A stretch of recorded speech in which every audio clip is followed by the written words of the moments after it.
Hello everybody. In today's video, we are going to learn how to register for tax on e-filing portal. The first step is to go to official website of income tax e-filing. The next step is to click on register. And in this page, we have to enter our PAN number. And after that, we have to enter our personal details and then contact details. Enter OTP received on your mobile number registered with PAN card.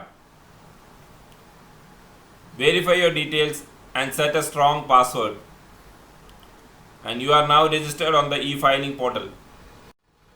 I hope you have enjoyed our video, and if you liked it, please make sure to subscribe and click on the bell button and share, and stay tuned for more informative videos. Until then, thanks for watching InfoNomad TV.